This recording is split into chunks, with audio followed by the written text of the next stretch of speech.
লক্ষ্য করলে দেখবেন, যাদের মুখে হাসি ফোটাতে আপনি নিজের জীবনের বসন্তকে বিসর্জন দিয়েছেন, দিনরাত এক করে ঘাম ঝরিয়েছেন, দিন শেষে তাদের ভালো রাখার কৃতিত্বটুকু আপনার ভাগ্যে জোটেনি।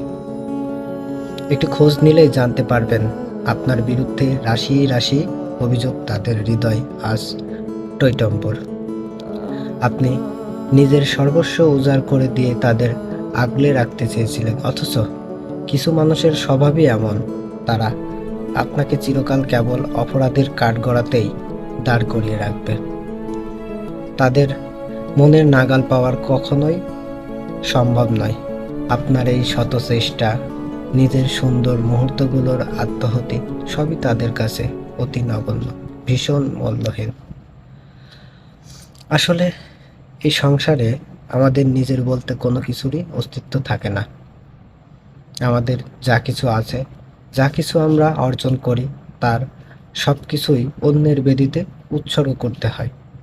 একজন পুরুষ মানুষ কখনো নিজের সুখের জন্য রক্ত জল করে না, অথচ এই চরম সত্যিটুকুই উপলব্ধি করার মতো বোধশক্তি সবার থাকে না। তবুও আমরা এক বুক আশা নিয়ে বেঁচে থাকি, ভাবি কোনো একদিন হয়তো একটা সোনালি সুদিন আসবে। এই আসবে আসবে প্রতীক্ষার দোলাচলেই আমাদের জীবনের প্রতিটি নতুন সূর্যোদয় আর সূর্যাস্ত ঘটে যায়, আর আমরা প্রতিদিন একই ক্লান্তিকর বৃত্তে, একই অনন্তহীন প্রচেষ্টায় ছুটে চলি নিরন্তর।